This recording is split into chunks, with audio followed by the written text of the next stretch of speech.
šajā Lāčplēša dienas vakarā. Sākam tiešo translāciju no ASK sporta zāles, kur šodien tiek Sinotipa pirkslīgā handbolā divas no līderu vienībām. ASK LSPA komanda un Celtnieks Rīgas komanda. Pasaka, kāda kombinācija spēlēs. Redzam, to Ulds Vilsons ieskrien līnijā. Un Ulds Vilsons arī savāc pirmo atlaukošo bumbu, ko Emils Reniņš met un Raids, kur viņš atcīt tieši Uldim Vilsonam rokās.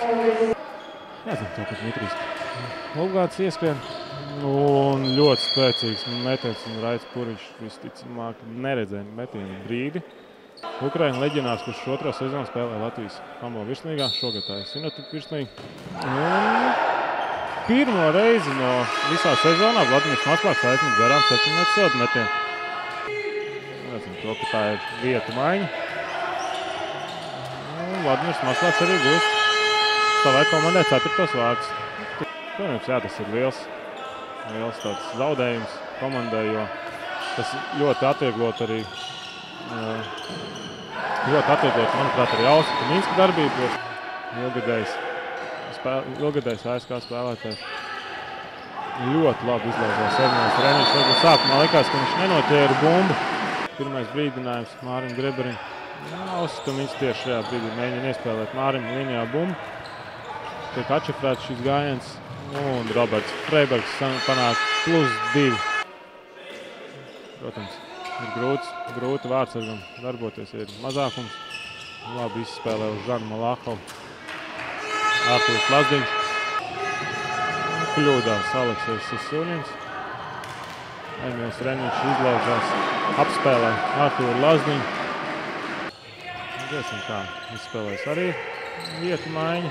Uz ko diezgan labi reaģē Celtnieks Rīga aizsardzību. Redzēsim, vai Raitis vai Austris, kurš būs pārāks.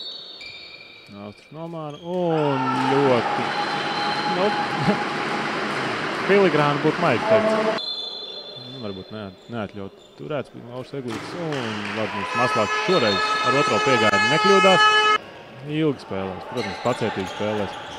Siesies, protams.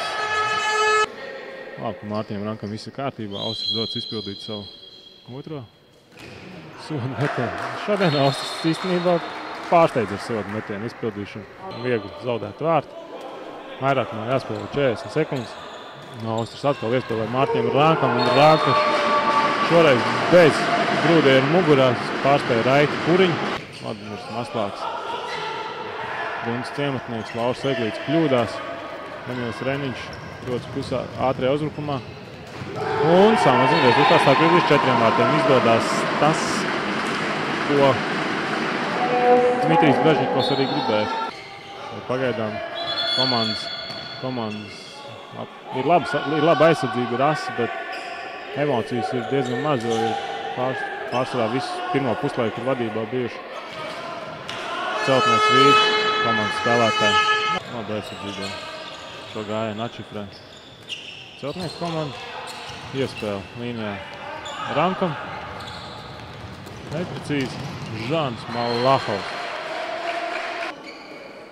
Tagad ir ASK LSPA un Celtnieks Rīgas komanda. Vienīgās divas Rīgas komandas. Jā, visu cieņu Artūram Lazdiņam ar lielu pretestību. Brītiņ vismaz atdzīvošies skatītāji. Protams, ir trešdien +9 vakarā. +9 vakarā ir daudz šī ASK LSPA komandas mājas zāle. Līdz ar to redzam to, ka problēmas ir sagādā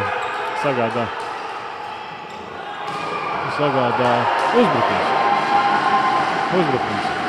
Interesants, redzēsim to, vai trešajā reizē mazliet netrāpīja, bet labi bija domājis Austris. Jāspēlē mazākumā vēl 15 sekundes. Māris Grebers, tāds ļoti daudzpusīgs spēlētājs. Labi aizsardzībā darbojās. Ļoti labi aizsardzībā darbojās. Iesmuši pacēla šoku. Mazliet izslīdēja, tomēr mazliet izslīd Ērikam Drobutam, līdz ar to Artūrs Lazdiņš dots ātrajā uzbrukumā. Vai būs 2 minūšu noraidījums? Es domāju, ka nē. Gandrīz Kasparam izdevās atšķirtēt Lazdiņu maslā gājienu. Mēģina turēt Rihards Latkovskis. Viņu apspēlē 1-1. Ēriks Drobuts devās vārtiem, neatļaut viņu kavē. Un to ļoti augstasinīgi. Viņš šodien darbojās ar 7. numuru. Labi. Artūrs Lazdiņš būs savas komandas 30. vārds. Jā, šis mačs ir noslēdzies. Likumsakarīgi uzvar. Paldies abām komandām par to, ka varbūt mazliet padarīja interesantāku šo darba dienas vakaru, šo Lāčplēšu dienu.